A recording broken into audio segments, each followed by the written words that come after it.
Eu vou fazer a apresentação inicial sobre riscos quantitativos, dando as boas-vindas a todos aí nessa sequência das nossas lives sobre segurança da informação e segurança cibernética. Em seguida, o Cássio Ramos vai falar sobre esse tema de como identificar e gerenciar continuamente as vulnerabilidades dentro da organização.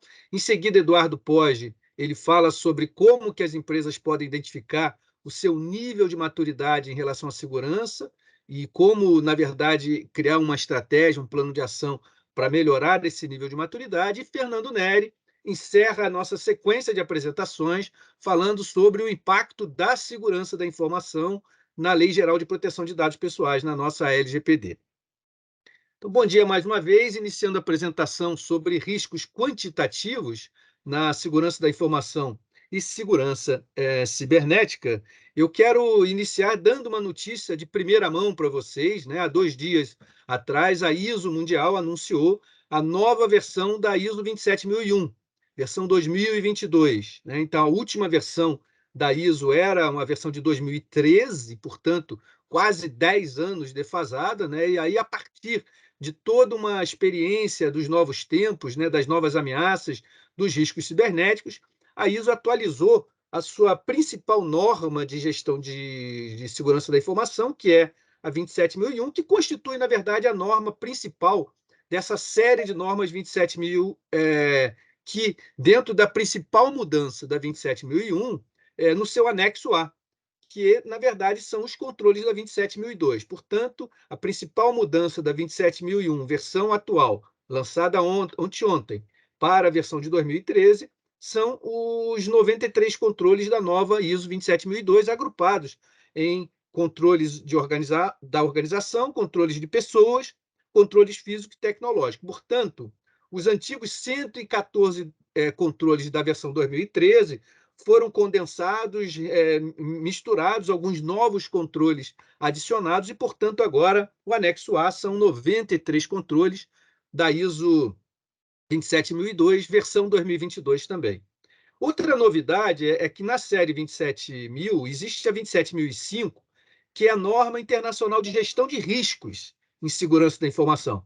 E essa norma também foi revisada, e a previsão é que nós tenhamos a publicação dessa norma até o final do ano. Aqui no Brasil, estou coordenando um grupo de trabalho que começa essa semana a já traduzir a versão da 27005 para português, e esperamos que, assim que lançada a 27005 de forma internacional, a gente tenha também a norma brasileira lançada aqui no Brasil. Vantagem da 27005 atual é que ela é 100% alinhada com a ISO 31000, a nossa famosa norma de gestão de riscos internacional. Então, o processo da 27005 segue exatamente o processo da ISO 31000, e para as empresas que adotam a 31000, então, essa é uma excelente notícia, né? Aliás, mais uma notícia de primeira mão para vocês. A ISO lançou um handbook para a implementação da ISO 31000, e que aqui no Brasil também já foi traduzido, e esperamos que até o final do ano nós tenhamos também a publicação dessas orientações, esse guia prático da implementação, disponível também agora aqui em português. Então, são ótimas notícias para nós aqui no Brasil ter documentos em português. E vamos falar então um pouco agora sobre o tema da nossa live, que é a gestão quantitativa de riscos, né? Comparando os modelos de gestão de risco tradicional, risco qualitativo, risco alto, médio e baixo, agora utilizando um modelo onde o risco é medido com valores, né? Sejam valores monetários ou sejam, de fato, números que possam ser comparáveis, né? A ISO 31010, da série ISO 31000, traz uma série de métodos e técnicas de modelos para avaliação de riscos, incluindo avaliação de riscos quantitativos. Para o nosso tema, segurança cibernética, segurança da informação, nós escolhemos o OpenFair, que é um padrão aberto do Open Group para fazer a gestão quantitativa de riscos, né? Então, o OpenFair hoje ele já está disponível, e juntando as pecinhas do quebra-cabeça, 27005, 27001, ISO 31000, OpenFair, a gente consegue criar um grande quadro, né, de uma certa forma integrado, de como fazer, de fato, essa gestão quantitativa de riscos baseado nesse miolo do OpenFair, né? A boa notícia em relação a esse padrão OpenFair é que nós também acabamos de ter disponível o Body of Knowledge, né, que são os dois documentos principais do OpenFair, que estão lá no site do Open Group, traduzidos também para português. Mais uma vez, é uma honra nós estarmos participando aí de tantas iniciativas de tradução para poder trazer para o nosso mercado brasileiro esses documentos e essas normas em português, né? Com isso, de uma certa forma, os documentos, os processos ficam mais acessíveis, né? A preocupação, por exemplo, em relação à governança de riscos, né, que abrange a gestão de risco, que abrange a avaliação de risco, que abrange esse detalhe da análise de risco dentro de todos os temas da organização. Então, especificamente sobre segurança cibernética e segurança da informação, começando de baixo para cima, é muito importante que nós tenhamos esse modelo preciso de medir os riscos, para que essas medidas sejam relevantes, para que nós possamos fazer comparações e as decisões, então, são mais bem informadas e a gestão passa a ser uma gestão mais eficaz. Então, tudo começa em que a gente consiga ter uma precisão melhor. A própria precisão da palavra risco, a definição de risco no OpenFair, que é a provável frequência e provável magnitude de perda futura, né? Nós, na verdade, preferimos identificar que essa definição é como nós medimos o risco. Então, o OpenFair, né, que é um acrônimo de Factor Analysis of Information Risk, o que ele faz é, na verdade, decompor a definição de risco em vários fatores, e na medida que você pontua esses fatores, a consolidação dessas fórmulas chega, então, à medição do risco lá em cima, que é a medida final que a gente espera para risco quantitativo. Então, partindo de um cenário, o OpenFair identifica um cenário bastante específico, não é possível identificar algum evento de perda que afeta aquele cenário e, com isso, baseado em perda de produtividade, substituição, resposta, multas, ele possa produzir com uma determinada probabilidade e frequência um determinado valor de impacto. O passo seguinte é definir a segurança, definir os controles, sejam controles evasivos, dissuasivos, controles de resistência responsivos, que vão atuar em cada um desses fatores do OpenFair. E, com isso, eles vão reduzir essa medida de risco lá em cima. Então, se eu aumento minha resistência, se eu aumento todas as minhas possibilidades de prevenção da perda, e também alguns controles, que são controles que acontecem depois que o risco se materializa, na verdade, eu tenho um risco menor. Então, esse grande emaranhado de conjuntos de soluções que compõe essa solução baseada no OpenFair. A Módulo lançou o QuantiRisk, que é um sistema, uma interface bastante amigável, bastante simples, que permite, na verdade, fazer toda essa gestão quantitativa de riscos usando o modelo baseado aí na ISO 31000 e na ISO 27005 para a segurança da informação. Então, os sofisticados modelos matemáticos, simulação de Monte Carlo, com mais de 100 mil simulações de um cenário de perda, os processos estocásticos, beta-pert da estatística, toda essa complexidade matemática, usando o QuantiRisk, ela fica, na verdade, encapsulada, né, através de uma interface muito simples. Então, a ideia do QuantiRisk é que as organizações simplesmente digitem lá as informações daqueles fatores, coloquem as evidências, as premissas que foram utilizadas e pronto. Nós, a partir de um cenário de perda, nós conseguimos chegar, na verdade, ao tamanho desse risco, à medida desse risco, não apenas uma medida específica de um tamanho do risco, mas até mesmo uma distribuição, em termos de gráfico, da probabilidade e frequência da ocorrência daquele risco. Então, por exemplo, cybercriminosos que realizam roubo de informação ou acesso indevido que gera perda de confidencialidade. Pois é, quanto que eu tenho de risco em relação a esse vazamento, multas?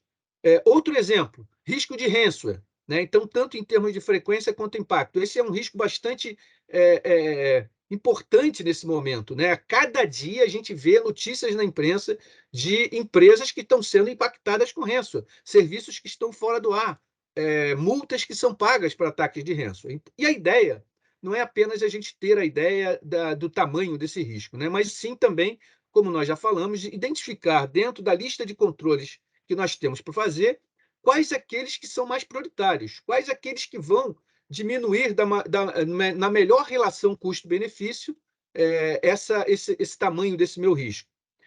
A partir daí, então, eu consigo fazer um grande painel, um dashboard, um monitoramento do tamanho dos meus riscos ao longo do tempo, também das ações, né? Quem são os responsáveis por fazer aquelas ações, e acompanhar se de fato eu tenho esse risco no nível aceitável na organização. Bom, esse tema de gestão de riscos e segurança cibernética não é apenas um tema genérico, né? Algumas empresas, por exemplo, que utilizam o PCI, né, na indústria de cartão de crédito, tem lá no PCI que as empresas devem realizar um processo de avaliação no mínimo uma vez por ano e também que seja um método sistêmico. No caso da LGPD, existem vários artigos que tratam o assunto de risco, artigo 48, artigo 49, artigo 50, e eu destacaria o item D, né, onde diz que as empresas devem estabelecer políticas e salvaguardas adequadas com base em processo de avaliação de riscos sistemático. Então, é isso. Eu tenho escrito alguns artigos na newsletter, especificamente há 2 semanas atrás, sobre como quantificar o risco de ransomware, que é uma preocupação bastante contemporânea de todas as organizações, né? Esse conjunto de artigos ele fala sobre vários temas em risco, né? Um pouco mais atrás, dia 13 de junho, né? Tem um outro artigo também que fala sobre esse nosso tema, né? Que é como mensurar o risco cibernético em valores, em reais, em dólar, né? Então, existe um conjunto bastante grande e fica, então, o convite para vocês. Eu vou pedir para que a Gaia, a Jéssica, passem para vocês aqui no nosso chat o link da newsletter.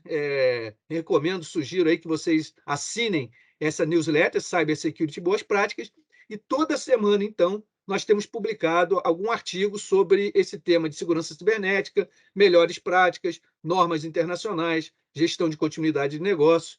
E eu fico, então, à disposição. Mais uma vez, eu destaco para vocês que vocês podem colocar dúvidas, perguntas, contribuições no nosso chat, e nós vamos responder, então, essas dúvidas e perguntas ao final das apresentações. Obrigado. Eu passo a palavra, então, agora ao Cássio Ramos, que vai falar sobre gestão contínua de vulnerabilidade. Cássio, a bola está contigo. Muito obrigado. Bom dia a todos. Eu me chamo Cássio Ramos. Vou falar um pouco com a audiência sobre a gestão contínua de vulnerabilidades. Sou o head do time de serviços da Módulo de entrega de projetos. E esse tema, gestão contínua de vulnerabilidades, tem sido um tema bastante relevante e recorrente, aí, tendo em vista a importância que a segurança cibernética tem tido nas instituições. Como agenda, a gente vai falar um pouquinho rapidamente sobre o framework, só para vocês entenderem que existe toda uma metodologia para se trabalhar com isso. Um pouco sobre o SIS e os seus controles, os grupos de implementação, a gestão contínua de vulnerabilidades e como se automatiza, né? Ferramental para automação dessa gestão contínua de vulnerabilidades. Então, como o nosso trabalho é sempre baseado nas melhores práticas que são descritas, né, nas normas. E aí, como o Alberto citou, a gente trabalha muito com a ISO 31000, que é a norma de gestão de riscos, que está muito alinhada com a 27005, que é a gestão de riscos também de tecnologia da informação.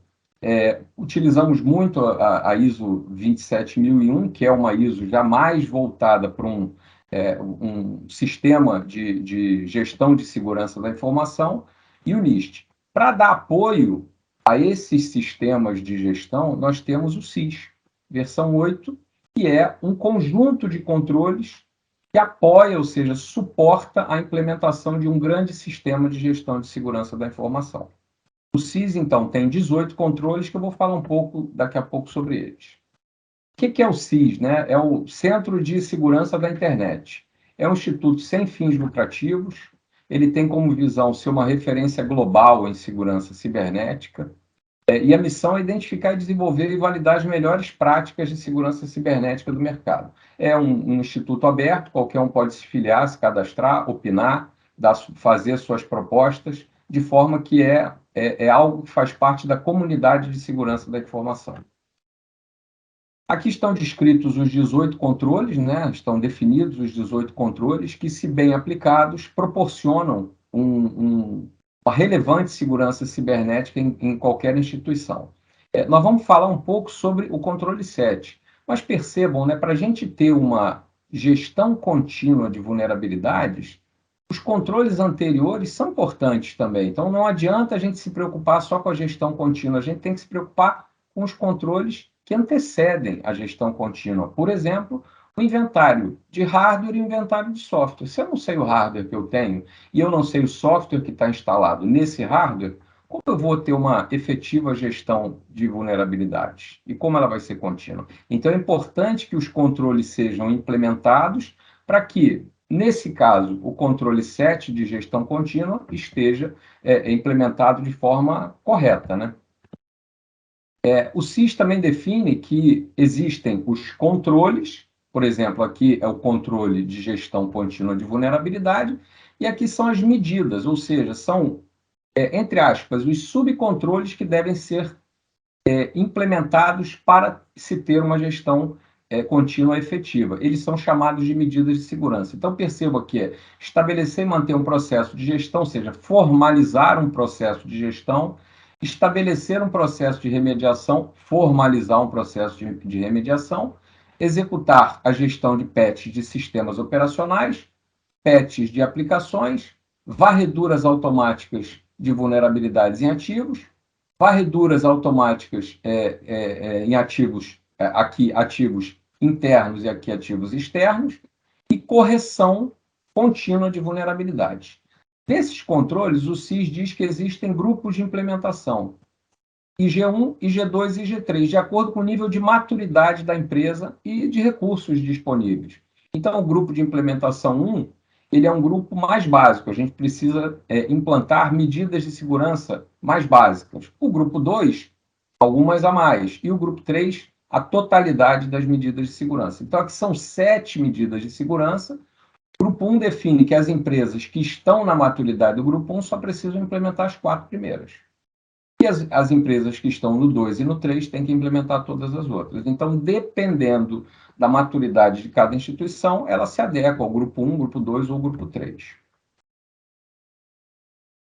E como a gente faz a automação? Nós temos na módulo um sistema que se chama Security Manager e ele automatiza todo o processo de gestão contínua de vulnerabilidades.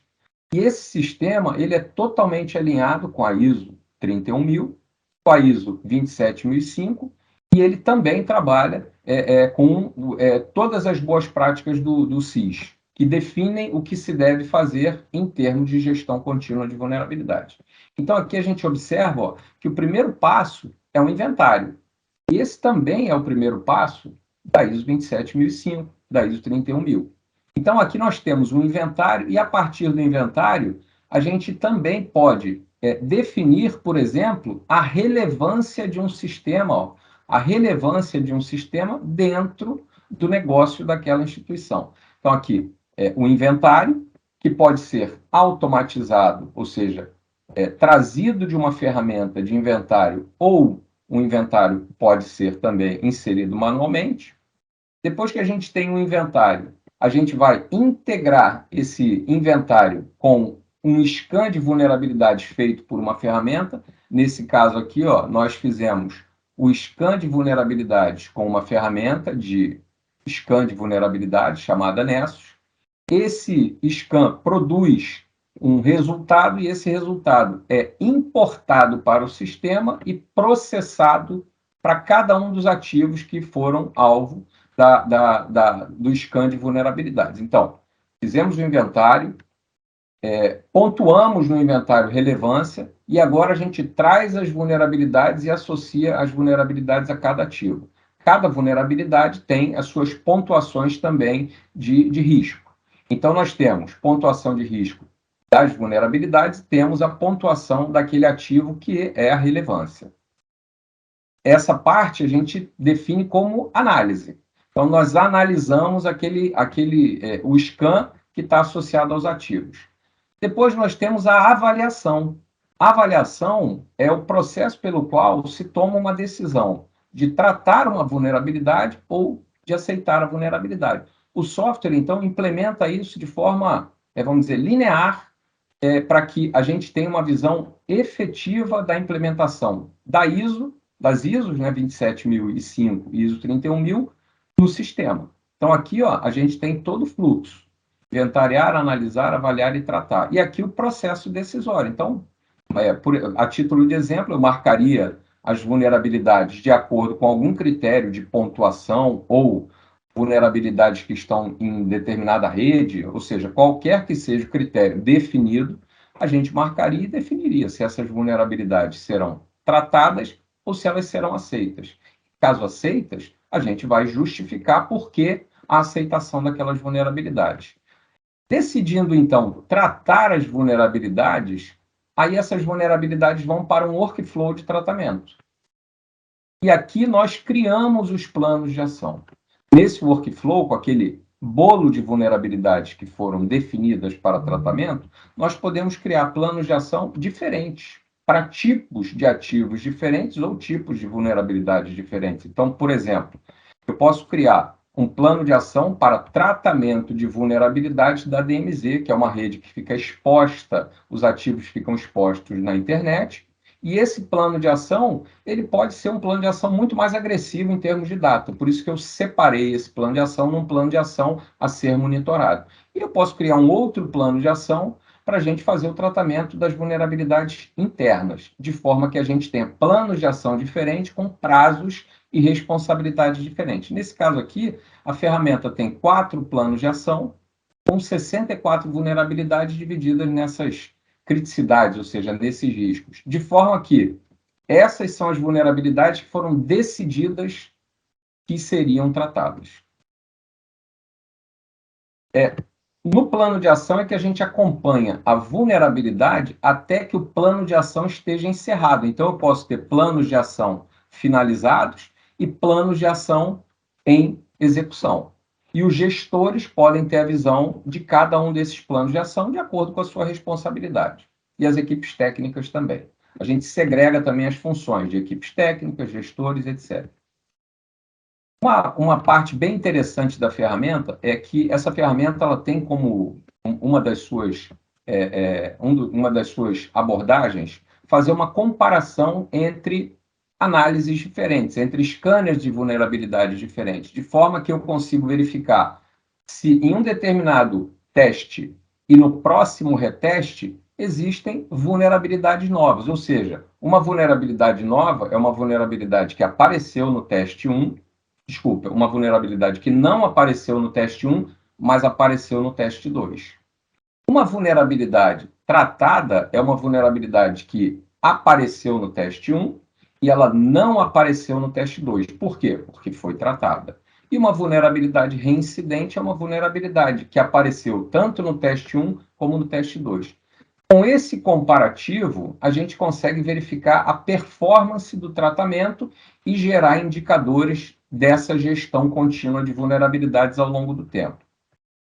Além disso, nós temos um histórico de vulnerabilidades por ativos, por grupos de ativos, por perímetros da organização, que nos mostra ao longo da história, ao longo do tempo, qual é a quantidade de vulnerabilidades por suas respectivas criticidades, etc. Então, aqui nesse caso, nós temos esse ativo, todos esses painéis são dinâmicos. Então, eu clico num painel, vai aparecer só a informação desse ativo. Nesse caso, esse ativo aqui, demo, ele tem a história de vulnerabilidade dele. E a gente consegue verificar, então, a performance de tratamento de vulnerabilidades para cada um dos ativos envolvidos. Eu queria agradecer a participação de todos. Muito obrigado e eu passo a palavra para o próximo.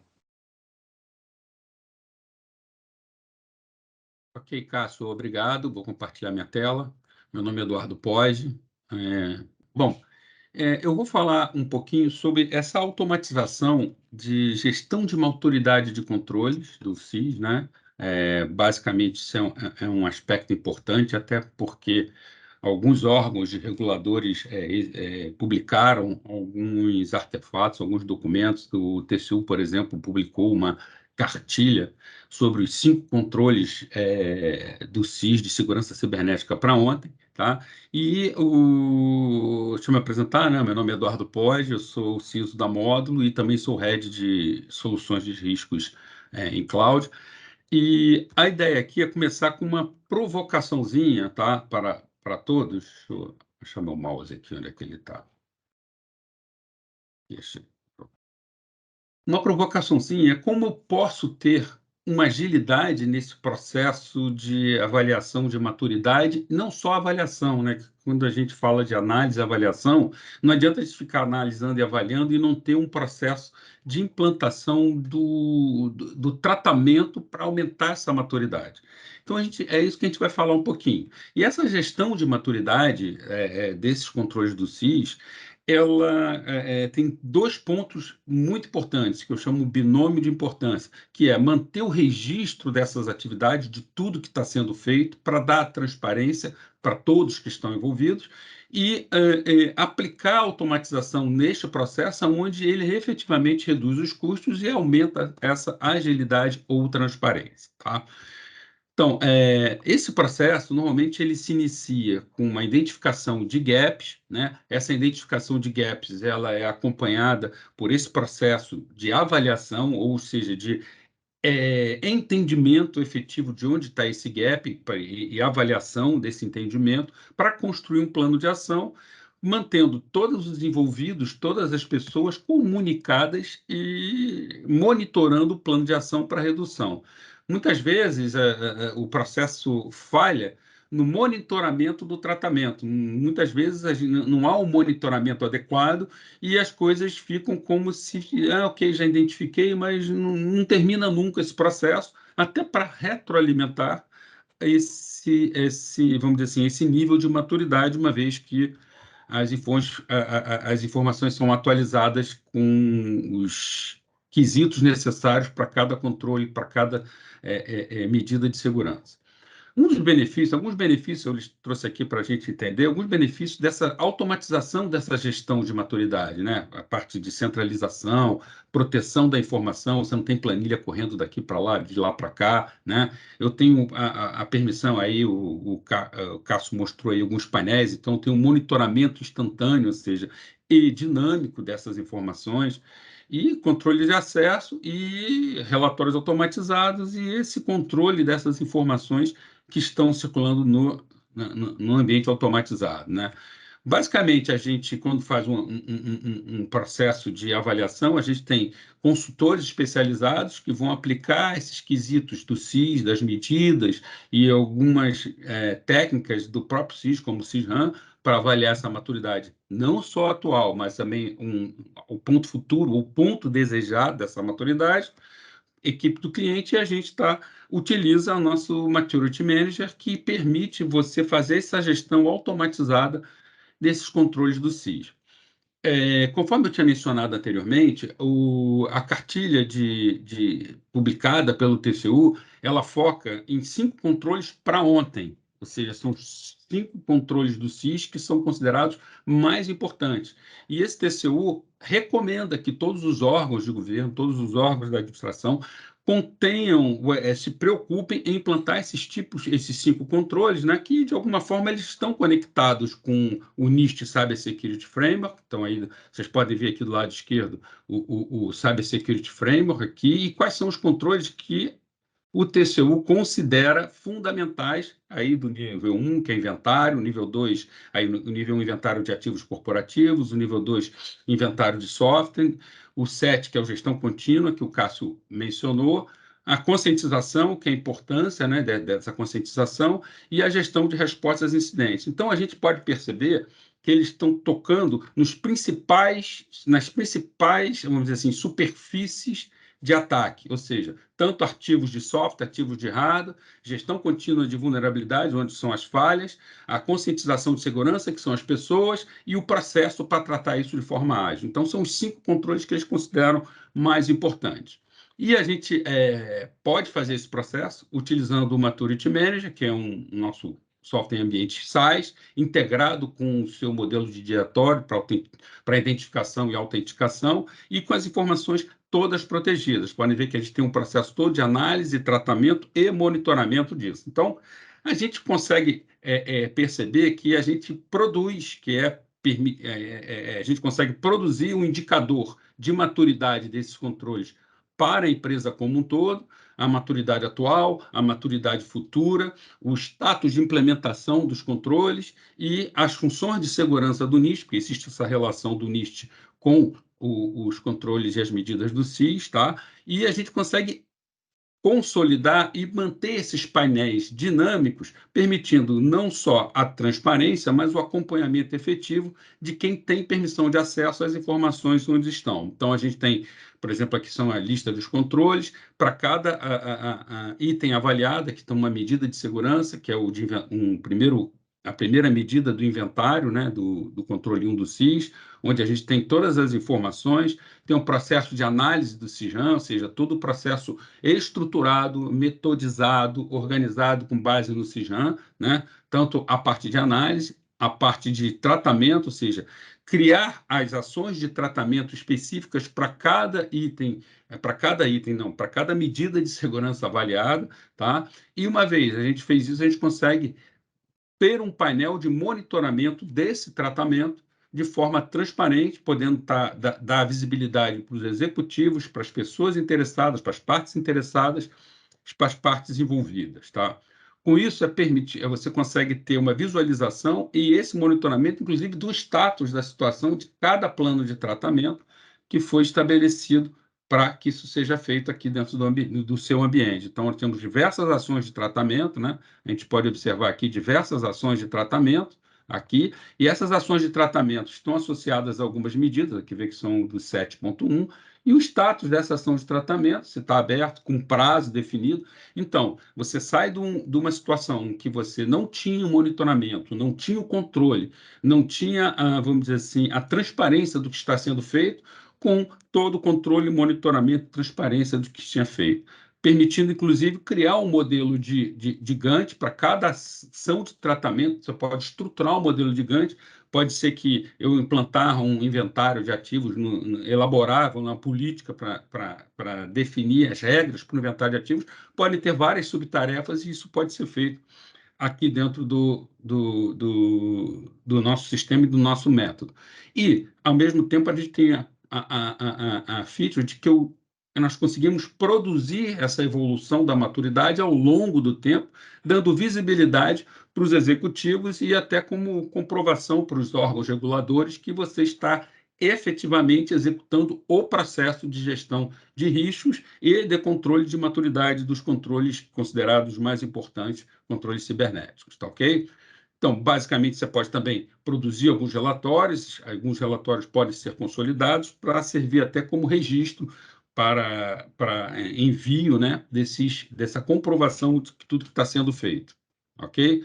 E, por último, eu gostaria de fazer uma chamada para todos. Primeiro de tudo, conheçam o SIS. O SIS é o principal framework de segurança cibernética, tá? Passa um processo de avaliação de sua maturidade e eu acho que o mais importante é esse terceiro item, que é definir as ações e monitorar essas ações corretamente, comunicando e repetindo esse processo periodicamente até o nível que o risco de vocês, o risco da sua organização, risco cibernético, seja aceitável, tá? Então é isso, eu passo a palavra aí para o Fernando Neri para fechar a nossa live. Obrigado, Pode. Bem, bom dia a todos. Agradecer a presença aí de todo mundo. Vamos falar um pouquinho, né, sobre o link entre a segurança da informação e a LGPD. Logo depois aqui da apresentação, eu divulgo o meu PPT no LinkedIn, tá? Então, a nossa intenção é falar um pouquinho sobre a ligação entre segurança da informação e LGPD. Eu tenho uma visão que esses dois assuntos vão se juntar em algum momento, né? Várias organizações trabalham realmente com gestão distinta para o atendimento à LGPD e segurança da informação, que eu acho até que faz sentido em um primeiro momento, porque elas são segregadas, né? Ou seja, a LGPD é para atender uma lei, não existem resoluções em vários segmentos relacionados à LGPD, a segurança da informação, né? Por exemplo, o Banco Central tem as suas resoluções, também a Anatel e várias outras regulamentações. As próprias empresas, né, têm obrigações internas, mas eu entendo que a médio prazo esses dois temas vão ser tratados da mesma forma, mesmo a LGPD não sendo só uma lei que trata os dados pessoais em meio digital, e também eu acho realmente que esses dois elementos vão ter cada vez mais uma proximidade. Vou até falar um pouquinho aqui por que eu entendo isso. Mas é essencial que exista uma interseção, ou seja, que não seja isolado. Por exemplo, hoje, quando a gente fala em conscientização, né, conscientização é até um dos controles mais prioritários do SIS. Quando se fala em conscientização, a gente tem que verificar que às vezes vale a pena você fazer a conscientização junto da segurança da informação e da LGPD. Hoje, por exemplo, dificilmente um ataque de ransomware é em cima de bases, né, que não tenham dados pessoais.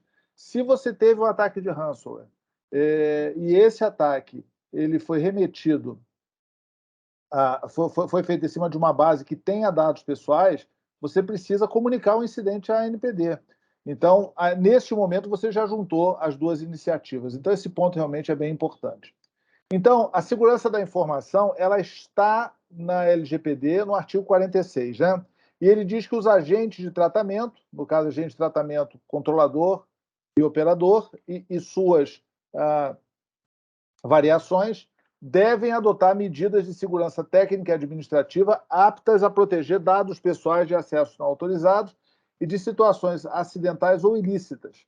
Nota que esse ponto ele é interessante porque dificilmente, né, você tem uma organização onde você consiga até dividir, né, as bases que tenham dados pessoais das que não tenham dados pessoais para dar uma segurança específica. Então, uma coisa que eu acho que a tendência é muito forte, né, de que essas ações de segurança para atender a LGPD sejam as próprias ações corporativas. Você não vai colocar, como tem a LGPD, onde tem dado pessoal, vou botar uma senha de 16 caracteres mínimo e nos outros lugares pode ser 8 caracteres. Como é que você define isso? Você vai depender de uma disciplina gigante do próprio usuário, né? Então, é essencial que você entenda esse modelo e os profissionais de segurança da informação precisam entender, porque isso aqui é uma obrigação legal. Ou seja, essa definição, né, deve ser feita para proteger dados pessoais.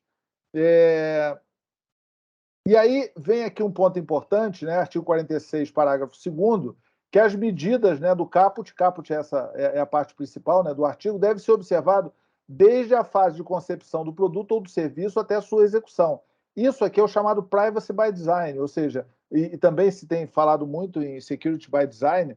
Então, esse elemento aqui é bem importante, porque a partir da promulgação da lei, todo projeto novo, sistema novo, departamento novo, se a sua organização vai adquirir uma nova organização, se você vai entrar num novo mercado, você precisa fazer, né, todo o procedimento, não só de segurança. Aqui realmente ele mostra o privacy by design limitado, né? Ele fala em termos de segurança, mas você precisa fazer tudo: a classificação da informação, a identificação da categoria do titular, das hipóteses de tratamento, ou seja, esse parágrafo 2 ele tem que estar dentro da gestão de mudança da sua organização. Bom, e a própria lei ela diz que você precisa fazer avaliação periódica, tá? Está lá no artigo 50, que você precisa fazer periodicamente uma avaliação, e não só uma avaliação, como não só a avaliação da eficácia, mas também a avaliação de se você continua realmente atendendo os requisitos da LGPD.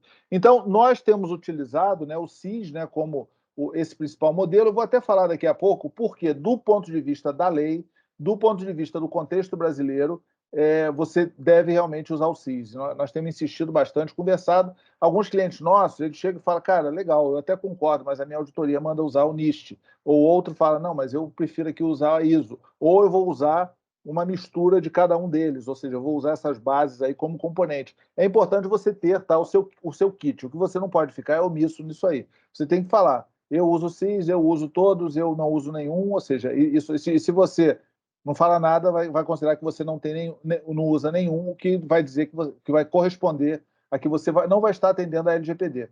Então, você pode fazer avaliações periódicas, né? Inclusive, eu sempre digo que a conformidade com a LGPD é a interseção entre o seu negócio e os objetivos de negócio e os requisitos da LGPD. Então, chega a determinado momento que você tem que tomar a decisão de apetite ao risco, ou seja, você quer mais risco ou você quer menos risco. Então, a decisão de negócio vai aparecer o tempo todo. Bom, outro ponto, né, são os agentes de tratamento. O artigo 47, ele faz referência aos agentes de tratamento, que são os controladores e operadores, e diz que todos têm que garantir a segurança da informação. Se você olhar no artigo 46, você vai ver que ele fala também dos agentes de tratamento, né? Então, um ponto que é importante aqui é que muitas vezes eu escuto a empresa falar, não, eu sou operador, eu sou controlador. Cara, não tem isso. Quem define isso é uma cláusula contratual. Não adianta você, vamos dizer assim, inclusive porque existe, né, um guia da ANPD, que é o guia que orienta o agente de tratamento. Então, por mais que eu veja defesas assim, enfáticas, né? Eu vejo defesas enfáticas em cima da pessoa falar, não, eu sou controlador, eu sou um controlador conjunto, eu sou um operador ou tal organização. Se você não tiver aquilo definido numa cláusula contratual, você está descoberto, ou seja, você precisa realmente saber isso. Por exemplo, teve um banco que mandou para todos os clientes um aditivo contratual falando o seguinte, ó, eu sou o seu operador, e, com isso, eu tenho tais e tais responsabilidades. E se você não responder em 5 dias, vou considerar que a gente pode colocar isso como cláusula de aditivo contratual. Olha só, o que ocorre é o seguinte, quem diz quem é operador ou não é o controlador. E ele fala aqui, ó, no artigo 39, né, que é anterior aos artigos de segurança, ele fala, ó, o operador deverá realizar o tratamento segundo as instruções fornecidas pelo controlador. O que é um risco aqui, tá? Porque se você imagina, você é um banco, você tem folha de pagamentos com 10 mil empresas e cada empresa é considerada um controlador, você sendo considerado operador, e cada um te dá uma instrução. Um fala, ó, o Internet Bank aqui, para tratar dado pessoal meu, tem que ter senha de 14 caracteres. O outro fala, não, aqui é 16. O outro, não, eu uso passwordless e uso 3 fatores de autenticação. Obviamente, você vai ter um custo gigante para atender todos esses clientes. Por isso que é importante você entender, a área de segurança entender, os requisitos da lei para você poder atender em harmonia, né? Não só com os requisitos da lei, mas também com a sua base de cliente e com seus parceiros. Então, os agentes de tratamento são essenciais. O conceito da LGPD, a LGPD ela não é uma lei tecnológica, ela não é uma lei empresarial, ela é uma lei de direitos. Então, às vezes, as pessoas não se ligam nisso, né? Acho que a LGPD é uma lei, até por ela ficar muitas vezes ligada à área de TI, muitas vezes ligada a uma área assim, mais de segunda linha do IA, às vezes fala, não, mas essa é uma lei empresarial. Não é, ela é uma lei de direitos. Qual é o direito que ela defende? Que se alguém for tratar o dado pessoal do titular, esse alguém é obrigado a protegê-lo. Esse que é o princípio. Obviamente, ele fala de um titular, sim, só que isso se multiplica, né? Ou seja, eu diria até que a proteção de dados ela é diferente, sim, da privacidade, mas a proteção de dados ela é genérica, ela é coletiva, né? Bom, também, né, dentro dos artigos de segurança da informação, que vai do 46 até o 49,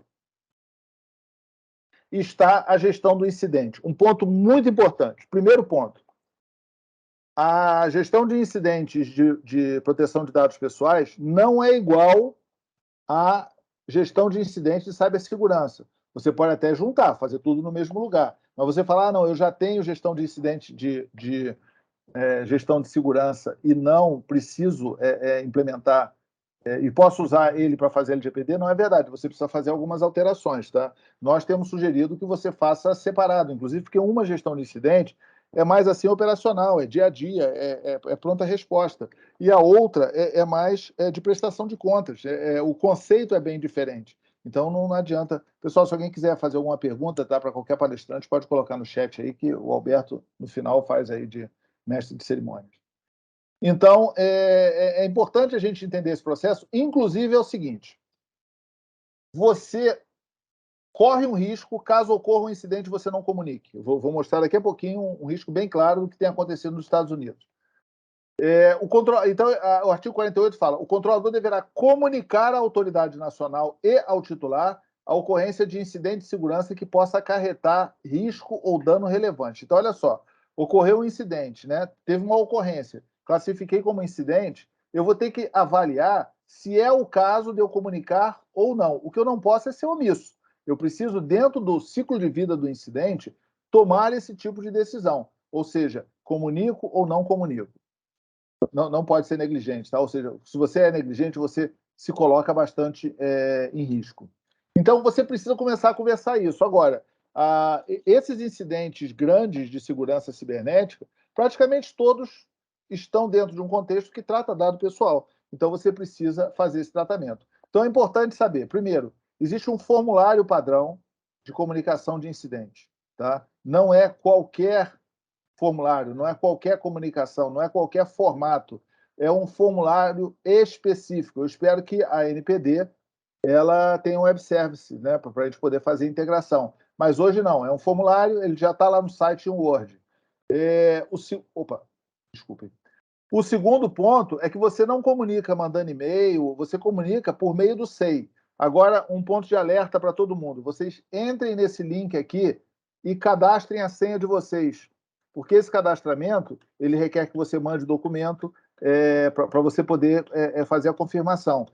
Você entra lá no peticionamento eletrônico e faz um cadastro de usuário externo. O problema é o seguinte, e nós já vimos alguns clientes que já aconteceu isso. Ele tem um incidente para comunicar e não tem a senha. A senha demora 3 dias, o prazo dele é 3 dias para confirmar o seu acesso. Então, você vai ficar com o incidente e vai ficar improvisando para comunicar. E vai ficar achando, qual é o e-mail, vou mandar, mando para a ouvidoria, para onde que eu mando.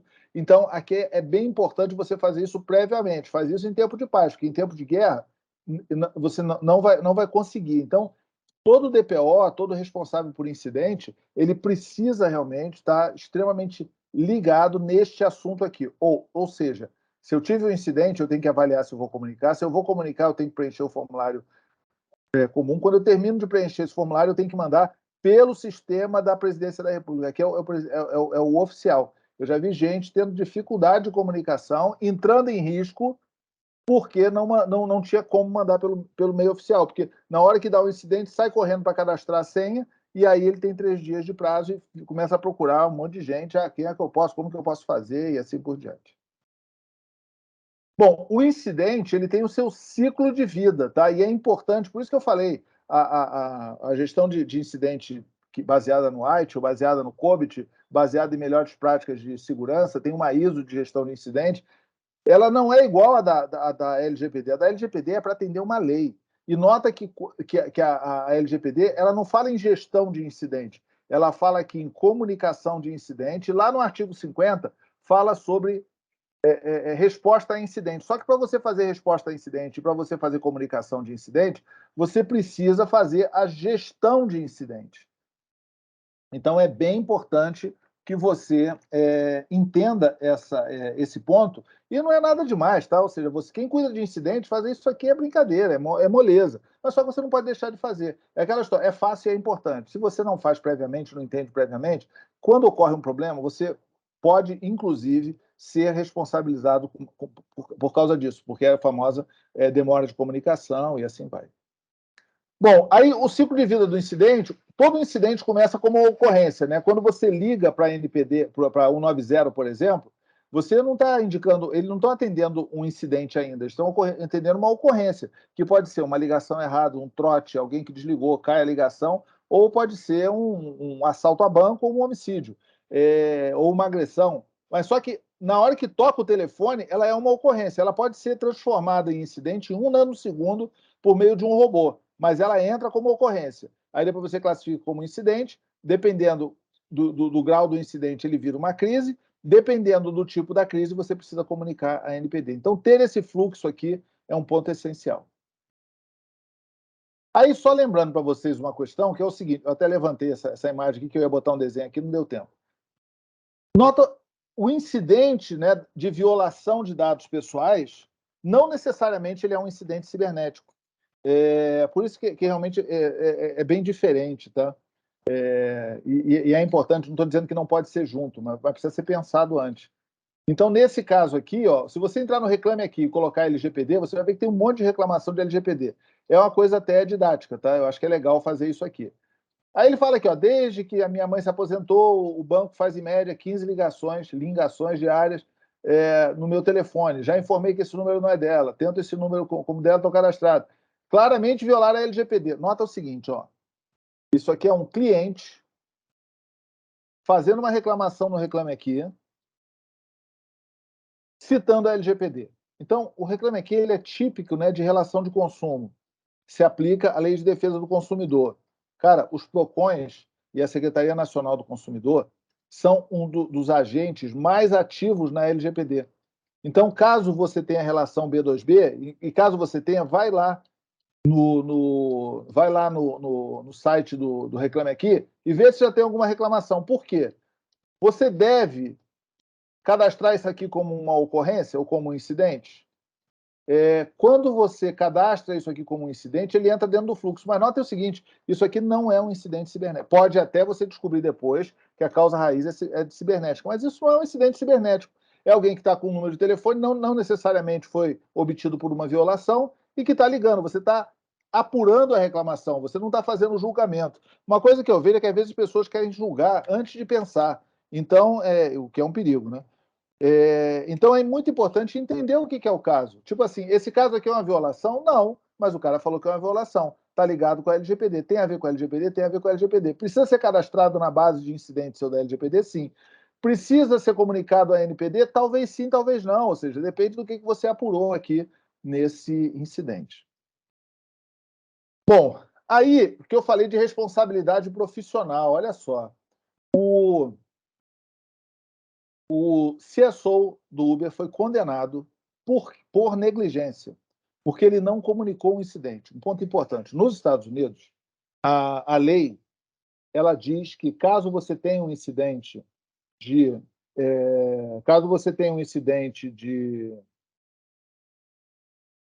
cibernético, você precisa comunicar.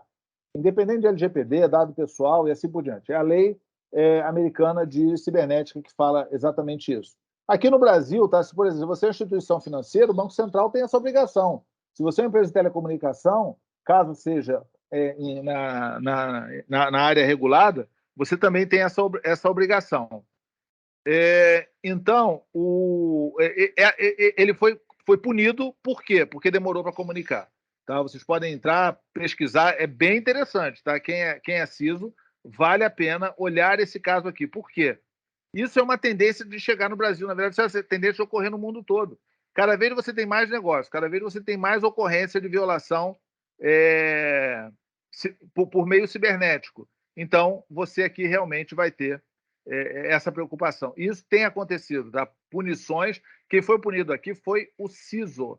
E a defesa falou o seguinte: não, quem tem que comunicar não foi o CISO, a defesa dele, tá? Quem tem que comunicar é a área de compliance. O judiciário não aceitou. Tá? Então, é bem importante a gente estar ligado nesses assuntos. Bom, outro ponto que está na segurança da informação, nós falamos da segurança em si, falamos um pouquinho de incidente, falamos que os artigos de segurança na LGPD estão do 46 ao 49, é exatamente a parte do inventário. Olha só, o artigo 49 fala: os sistemas utilizados para tratamento de dados pessoais devem ser estruturados de forma a atender aos requisitos de segurança, aos padrões de boas práticas de governança e aos princípios gerais previstos nessa lei e as demais normas regulamentares. Então, olha só, demais normas regulamentares são boas práticas que você decidiu, são normas de agência reguladora, Banco Central, Anvisa, Anatel, a ANS, regulamentação de seguros, CVM. Então, ele fala aqui que você precisa fazer esse inventário. Só que o sistema não está sozinho, né?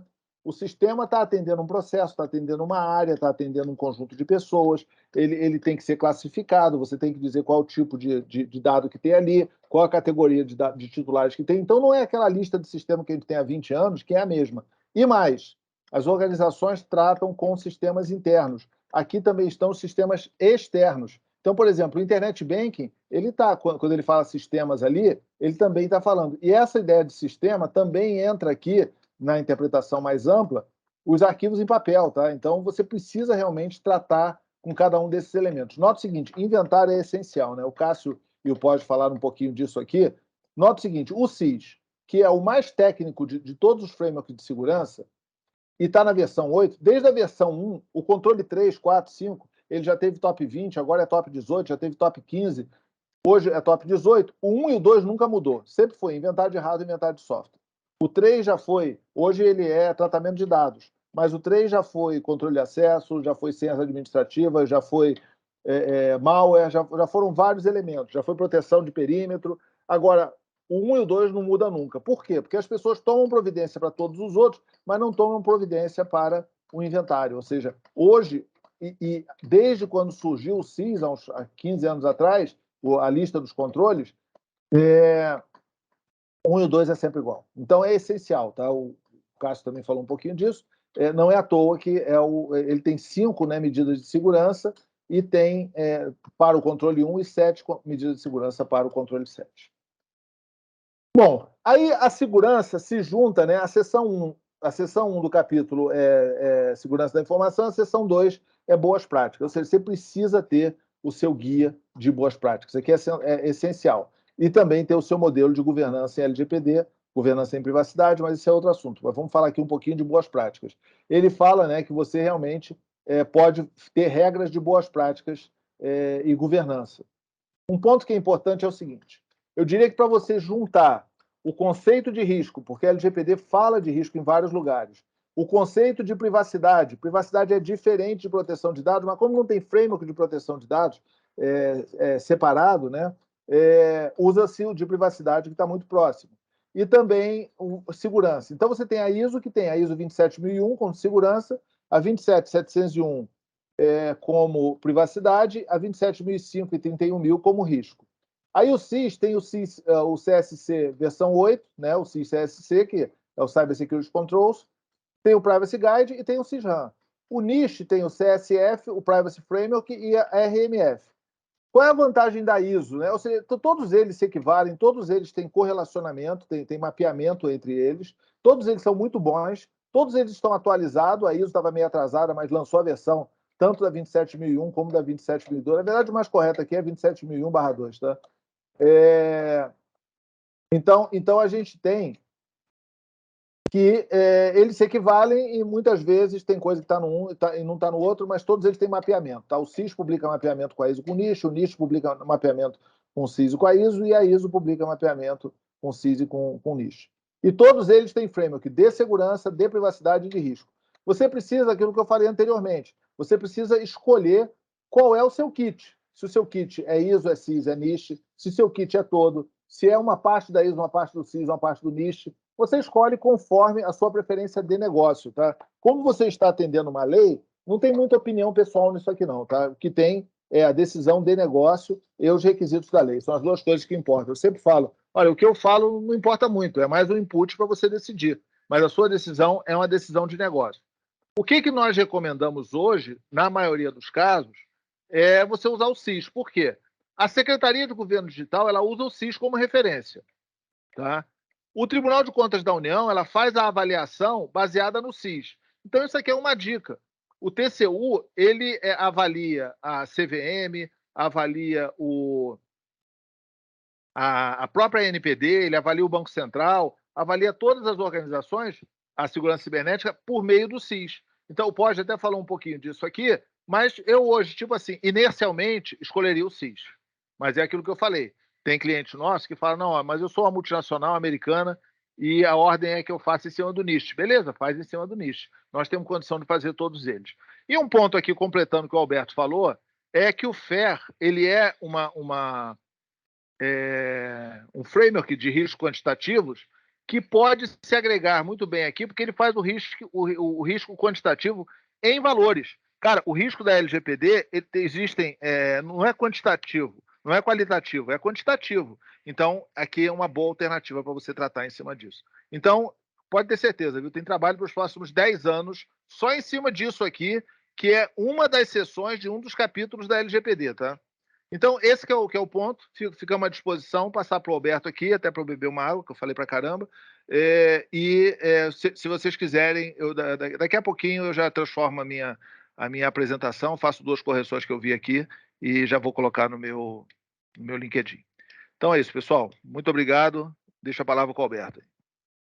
Obrigado, Fernando. Bom, as perguntas estão chegando aí agora.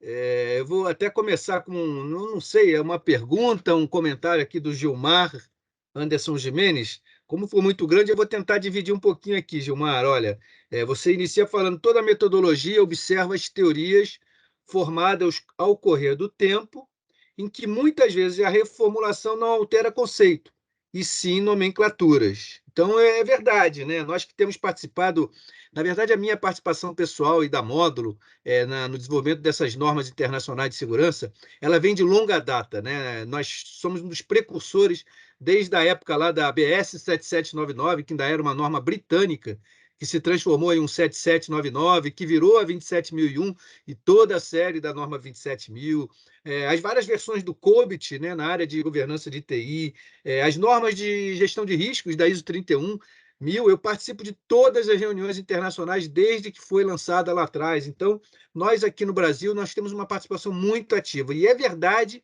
que, na verdade, muitos desses conceitos eles vão se modificando ao longo do tempo, né? Se adaptando um pouco, e muitos deles, de uma certa forma, vão se consolidando. A nossa maior preocupação, o Fernando apresentou um quadro aí onde tem vários frameworks, várias normas internacionais, é que as empresas, as organizações entendam especificamente qual é o escopo de cada um desse documento e que entre si esses documentos tenham um alinhamento e não um desalinhamento, né? Então, eu expliquei de uma forma assim bem didática, e essa foi, eu acho que talvez uma participação, graças à participação brasileira no desenvolvimento da ISO 27005, a 27005, que é a gestão de riscos em segurança da informação, ela é 100% alinhada com a ISO 31000. Então, isso é muito bom, né? Porque se a organização usa a ISO 31000 para, na verdade, fazer gestão de riscos em todas as áreas, na área de meio ambiente, na área de governança, na área de gestão estratégica, na área de gerenciamento de projeto, na área de auditoria, na área de segurança da informação, né? É muito bom que cada uma dessas normas específicas, de uma certa forma, mantenha o seu alinhamento com essa norma-mãe. Então, da nossa parte, a gente tem muito essa preocupação de escolher, vamos dizer assim, as normas mais apropriadas segundo o seu escopo, né? E como já foi reforçado, o SIS hoje, sem dúvida, é a principal referência para a segurança cibernética, né? E o SIS hoje também ele é bastante alinhado com as normas ISO, que são as principais referências para gestão, né? As grandes normas ISO, ISO 9000, ISO 14000, são sempre os sistemas de gestão. E a gente vai montando esse quebra-cabeça, por exemplo, a questão do FED específica para análise quantitativa e por aí vai. Bom, tem outra, seguindo aqui, mais ou menos, tem uma outra pergunta que Alberto, eu passaria. deixa eu só complementar uma coisa. Ó, primeira coisa, falar para as meninas aí, chamar o Gilmar para a próxima live, para ele falar aí. Então, um ponto que é legal é o seguinte, Gilmar, é importante você saber a diferença, né, e está muito ligado nisso, entre o framework e a lei. Porque a LGPD tem uma coisa legal, até diferente da GDPR, que é apontar para você utilizar boas práticas. Então, você tem que montar o seu kit para atender a LGPD, e isso aí influencia você falou até da gestão de TI aqui, né, super importante, influencia na gestão de TI e na gestão de segurança. Como eu acho que as diferentes áreas não conseguem conviver muito bem dentro de projetos que são multidisciplinares, eu realmente acho que isso é uma deficiência do ser humano, essa dificuldade dessa convivência, é necessário cada vez mais você estar ligado nesses elementos. Mas é importante que a lei fala para ter boa prática, precisa ficar claro. Outro dia eu estava conversando com uma organização que ela falou, não, eu tenho um programa de governança em privacidade. Aí ele falou, não, mas quem é que sabe? Não, é só aqui no departamento. Cara, governança é corporativa. Então, os modelos precisam ser cada vez mais corporativos. É difícil, mas precisa ser feito, tá? Então, é importante você saber que a lei ela é obrigatoriedade. O framework é uma boa prática. Então, define quais são as boas práticas e compartilha com todo mundo para que você possa criar. Eu sempre falo o seguinte, as pessoas são o melhor elemento para a segurança, mas, por outro lado, também são o elo mais fraco.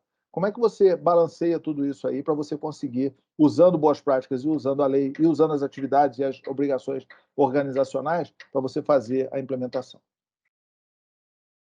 Obrigado, Fernando. Eu vou pegar esse gancho também um pouco aí, primeiro ainda no comentário do Gilmar, que já disse aqui que é da velha guarda aí, né? Então ele vem lá de trás e acompanha também a evolução de todas essas normas. Eu mais uma pergunta para o Cássio, porque o Gilmar fala um pouquinho também assim sobre essa questão aí da evolução das normas que também permitem automatizar os processos, né? Hoje a gente tem muitos recursos para automatizar coisas que há 10, 20, 30 anos atrás nós não tínhamos condições.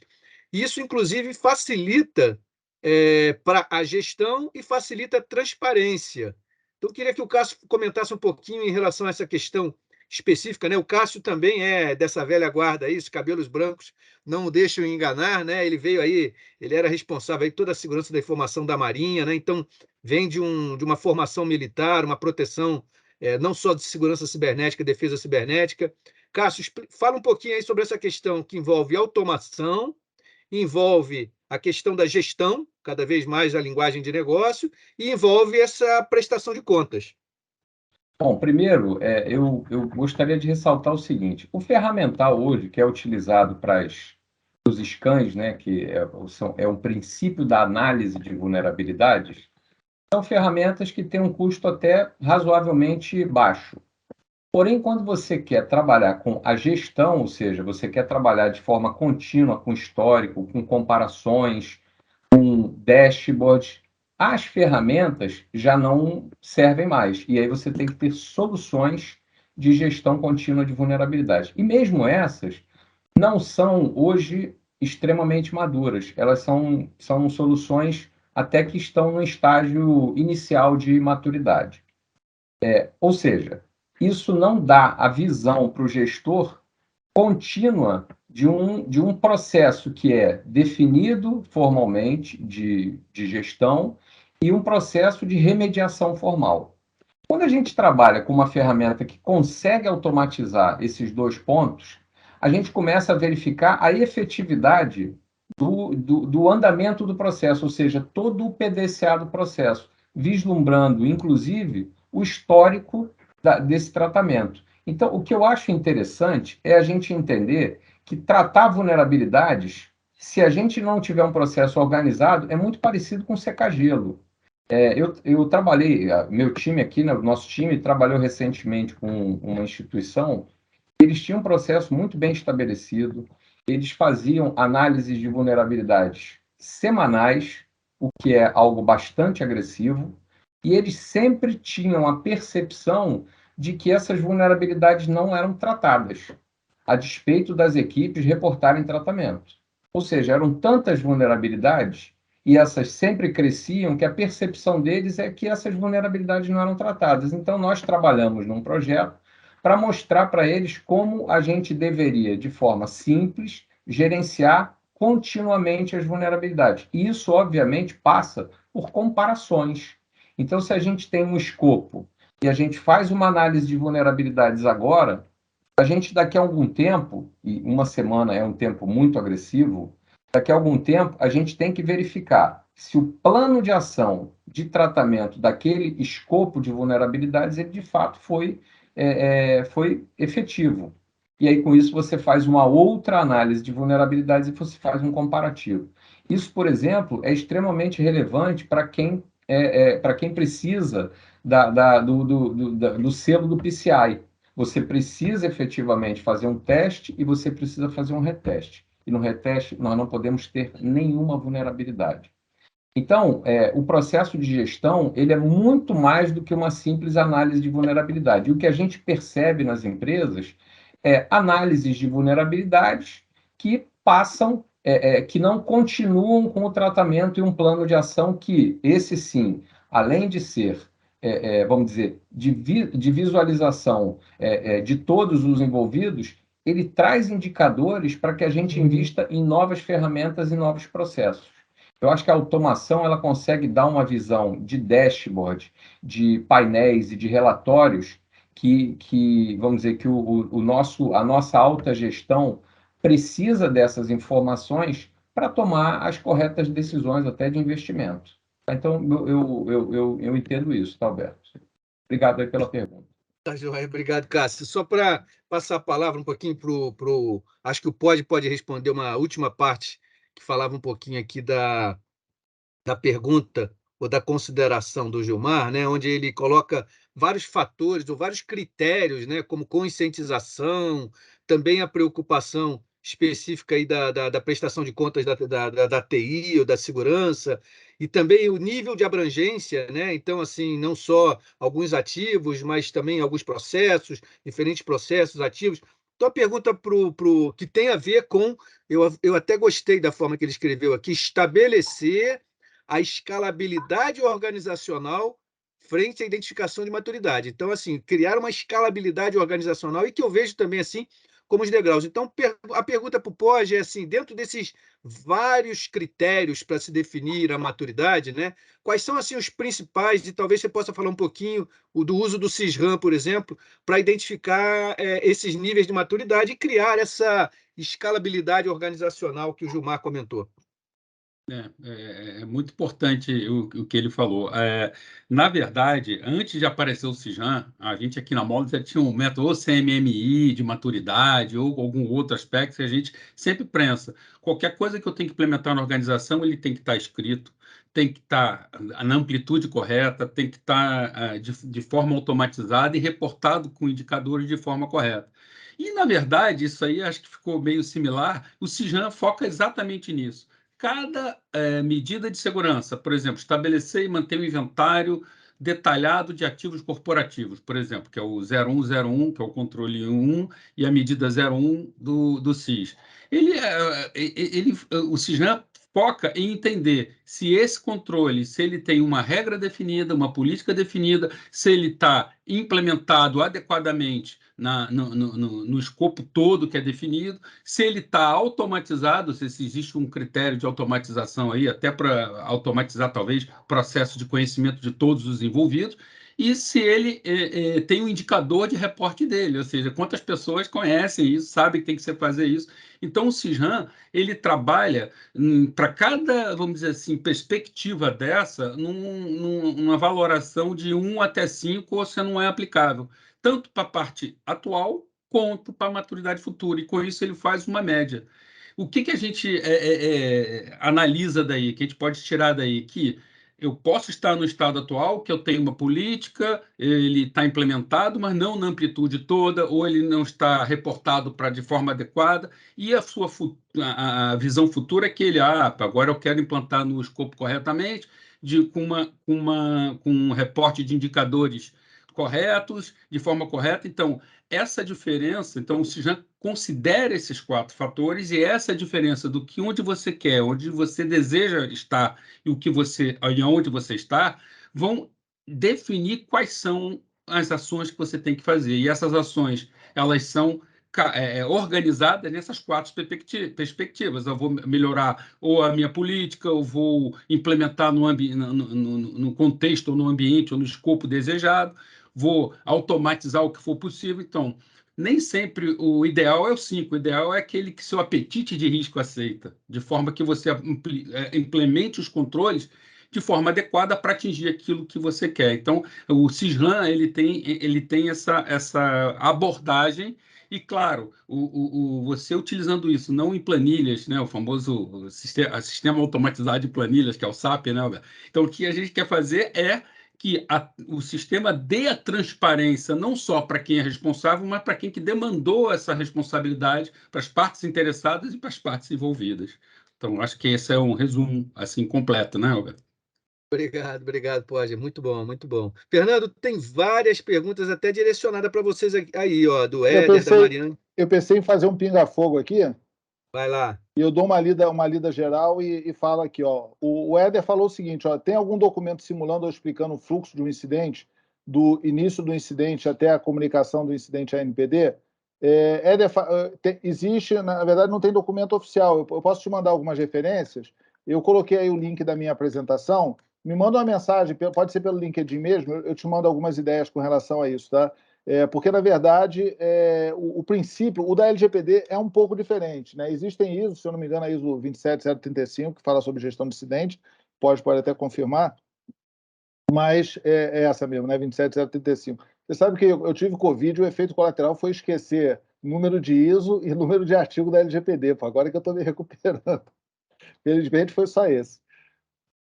Então esse ponto realmente é importante. Não tem um modelo oficial, mas, no mínimo, uma coisa que eu acho que pouquíssima gente já fez é entrar no site da LGPD e ler o documento de lá. Cara, ali você já andou metade do caminho. Não necessariamente fez metade do esforço, mas entender o que está ali é muito importante para o atendimento da lei. Tá? Lembrando aí, como falamos aí no comentário do Gilmar, que atender a lei é diferente de atender um framework. A Mariane falou, tem algum template que demonstre passo a passo como elaborar um plano de gerenciamento de crise e continuidade de negócio? Bom, entendo que é dentro da LGPD. Né? A LGPD ela é muito simplória, mas ela cobra aquilo. Ou seja, ela cobra a ponta da linha. Ela fala, você precisa comunicar. Legal, só que para comunicar você precisa classificar, você precisa entender o contexto, você precisa saber o impacto no titular, você precisa comunicar com o titular, você precisa fazer a classificação. Então, o que a LGPD fala em nenhuma linha, em meia frase, você tem um esforço gigante para fazer aquele atendimento. Então, esse passo a passo também depende do seu negócio, tá? Se você, por exemplo, é uma empresa, tipo, vou falar um nome aqui, o iFood, por exemplo, que o negócio depende de tratamento de dados pessoais, você vai ter um modelo mais sofisticado. Mas se você é uma fabricante de autopeça que só atende uma montadora, o seu processo pode ser um pouco menos sofisticado. E também depende, Mariana, se você tem ou não um plano de gerenciamento de crise e continuidade corporativo, tá? Porque fazer do zero para atender a LGPD, o esforço é grande. Se você já tem, o esforço é menor. Fernando, Oi. só para pegar um pouco essa deixa da pergunta da Mariane, né? Até os meus 2 últimos artigos foram relacionados à norma 22301, que é a norma internacional de gestão de continuidade de negócios, né? E até na ABNT nós acabamos de traduzir também, vai entrar em consulta nacional, a 22317, que é a norma de BIA, Business Impact Analysis, né? Então, o pessoal que faz gestão de continuidade de negócio sempre faz essa análise de impacto no negócio. E claro, como você colocou muito bem, né?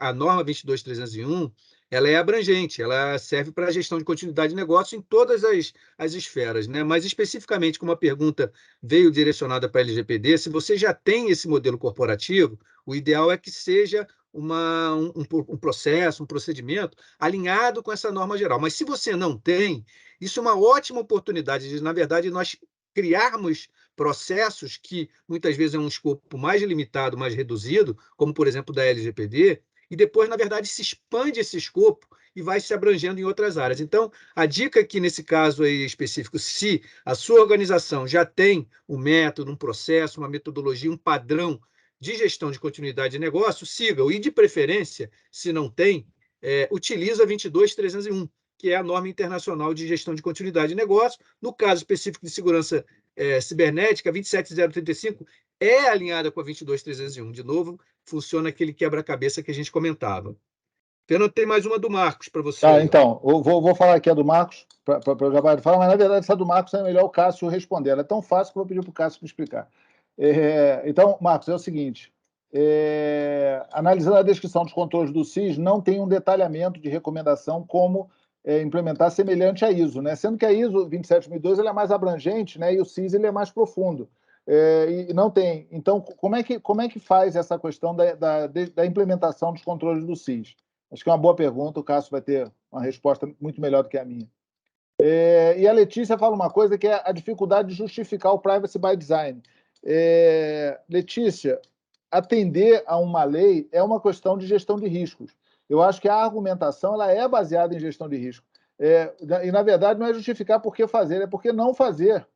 Se você não faz o privacy by design, você entra numa situação de riscos.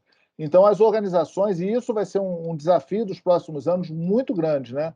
E você também fala que muitas brechas estão dentro do código, né? Pouca gente realmente tem modelos de desenvolvimento seguro. Então, esses são grandes desafios, né? O próprio SIS tem um dos controles dele, ele fala sobre desenvolvimento seguro. Então, é importante, ou seja, mas é muito importante, né? Que aqui nós temos um público mais de segurança da informação, que vocês estejam alinhados com o framework, ou seja, escolhe um framework conjunto, aí realmente, se o time de LGPD escolher um framework e segurança escolher outro framework, com certeza a sua organização é que vai pagar. Porque vai demorar, você pode ter toda a razão técnica, mas em termos corporativos, nenhum dos dois vão ter razão. Então, é essencial que você crie esse modelo. Então, se o Cássio puder aí ajudar na resposta para o Marcos. Tá, e aí eu já vou até pedir, Cássio, aqui já estamos se aproximando aqui do nosso horário final de meio-dia. Aí você responde o Marcos aí, faz suas considerações finais, como nos debates que a gente assistiu aí. Depois o Pode tem rapidinho suas considerações e a gente fecha com o Fernando. É igual o debate, vão xingar os outros, pô. Sem réplica, né, Alberto? Bom, a pergunta aqui do Marcos, né? O detalhamento. O CIS, ele define lá os 18 controles. Esses 18 controles, cada um deles é explodido nas medidas de segurança, que são lá as safeguards, e no guide, que até o Alberto liderou a tradução para o CIS, tem o detalhamento de cada uma dessas medidas de segurança. De forma que, sim, também descritivo, o CIS, ele aprofunda e descreve as ações que devem ser tomadas para que a gente tenha a garantia de cumprimento de cada um dos controles, que, na verdade, é a soma de cada medida de segurança. Então, cada controle tem X medidas de segurança, essas podem ser implementadas toda, a totalidade ou algumas, dependendo do grupo de implementação, e o guide que o CIS colocou na praça e que foi traduzido aí sob a liderança do Alberto, ele descreve como cada uma dessas medidas deve ser implementada. Então, eu acho que a gente, às vezes, é uma questão de interpretação e de dificuldade da equipe técnica de entender exatamente o que deve ser feito, mas isso está descrito lá. E o debate é sempre importante para que a gente implemente essas ações, vamos dizer, com a maior economia possível. Bom, acho que... Oi, pode falar. Não, cara, se me permite uma parte aqui, dentro das regras aí do... a ideia é o seguinte, cara, e ainda tem o CIS Benchmark, né, que nós nem falamos, que é uma avaliação profunda focado nas tecnologias, né? Bancos de dados, nuvem, sistemas operacionais. Então, esse realmente é bem profundo, tem até scripts, né? O CIS Benchmark vamos dizer, ele é o preventivo, né?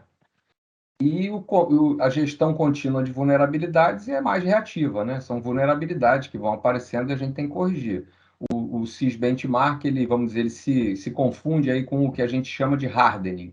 Então, você tem lá as melhores práticas de configuração, o hardening de cada tipo de tecnologia, você implementa aquilo, porém, mesmo assim, as vulnerabilidades podem aparecer. E elas aparecendo, a gente tem que ter uma gestão contínua delas.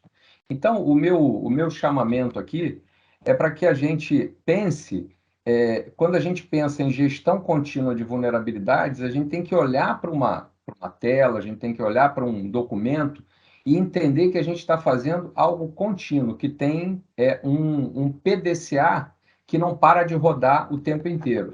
Isso é que o CIS define que deve ser feito no controle 7. E para que o controle 7 seja efetivamente bem implementado, ele precisa de um conhecimento muito específico de controles que estão anteriores a ele, como, por exemplo, o controle do inventário de hardware, o controle do inventário de software, e eu adiciono mais um, que é o das configurações seguras, que foi isso que o Fernando citou. Então, se a gente conhece muito bem o hardware que a gente tem no parque, se a gente sabe os softwares que estão instalados nesse hardware, e se a gente consegue ter um processo contínuo de configurações seguras, tanto no sistema operacional quanto nas aplicações, e óbvio que vamos dizer, uma padronização de software e hardware dentro do parque, a nossa gestão contínua de vulnerabilidade vai ser mais leve. Se o nosso parque é controlado, ou seja, a gente só tem 1 ou 2 sistemas operacionais validados, a gente não vai ter vulnerabilidade de outros. Isso também se aplica nos softwares, nas aplicações. Então, quanto mais bem implementados os controles anteriores do controle 7, esses que eu citei, mais o controle 7 vai ser um controle simples de ser implementado. E a recíproca é totalmente verdadeira. Então, eu chamo a atenção a todos aí para a gente, de fato, prestar atenção no CIS e fazer o que a cartilha do CIS nos define, porque aquilo ali não foi feito por uma pessoa, é toda uma comunidade pensando, trabalhando, sendo questionada, e aquilo ali é um processo que todos nós acreditamos, por isso que ele é um consenso mundial. É isso, Alberto. Muito obrigado a todos aí. Obrigado, Cássio. Vamos lá, Pós, suas considerações finais, rapidinho.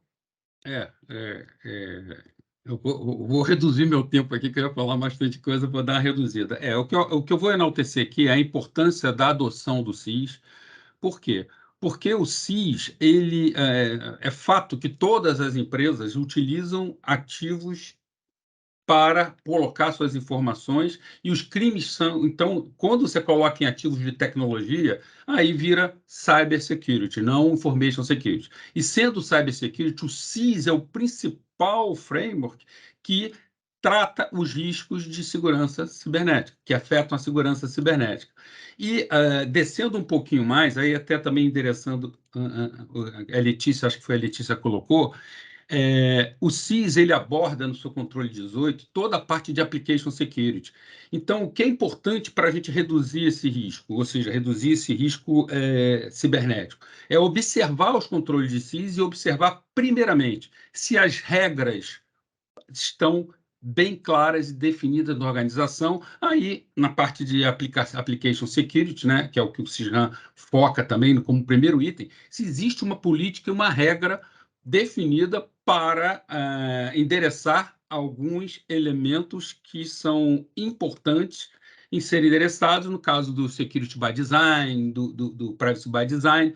Então, você tem que ter essas regras definidas, essas ações de implementação e melhores práticas. Aí eu também cito o OWASP, para você ter as melhores práticas de desenvolvimento de aplicações, agora tudo é web, para você endereçar esses pontos. Então, eu acho importante que as empresas considerem, sim, o SIS, entendam como você está aderente ao SIS, entendam quais são os seus níveis de maturidade e corrijam ou façam esse gap, preencham esse gap para vocês aumentarem o seu nível de segurança. Então, eu agradeço a todos aí a participação e passo a palavra para o próximo. Obrigado, Pós. Eu também estou encerrando aqui. Fernando, acho que temos 2 minutinhos aí para você fazer teu encerramento aí, considerações finais. Obrigado a todos. Valeu, Alberto. Bom, pessoal, queria agradecer a todos. Nós estamos à disposição, tá? Se alguém quiser conversar mais, pedir uma apresentação desse tipo para a sua equipe, pode falar conosco, estamos à disposição. O nosso modelo de relacionamento com o mercado é exatamente esse. E sempre é importante, né, você ter o seu kit de boas práticas. Falamos aqui sobre alguns modelos, sobre algumas práticas. Esse modelo é bem pragmático, né? O Cássio mostrou ali como é que você junta o chão de fábrica com a gestão. O Pós mostrou como é que você junta a gestão, né, com a governança, quando você apresenta, né, uma avaliação de maturidade. O Alberto também mostrou a questão dos riscos quantitativos, que é uma tendência, a gente tem recebido várias demandas para esse tipo de ação. E, por exemplo, quando você fala em risco quantitativo, hoje é super difícil, né, modelos matemáticos e tudo mais, mas daqui a 2 anos isso vai virar banal. Então, nós entendemos que é essencial você ter uma definição básica, né, conceitual, para você poder praticar no dia a dia. Qual é a diferença entre segurança da informação e segurança cibernética? Tem que estar ligado nisso. Qual é a diferença entre privacidade e proteção de dados? Então, tudo isso são elementos, né? A Gaia vai mandar aí um link, se vocês quiserem falar conosco. Esses são elementos básicos, né, para que você possa, da melhor maneira, trazer o resultado para o seu negócio. Então é isso. Contem conosco. Um abraço, bom fim de semana, bom voto para todo mundo aí. Até logo a todos. Tchau, pessoal. Até logo.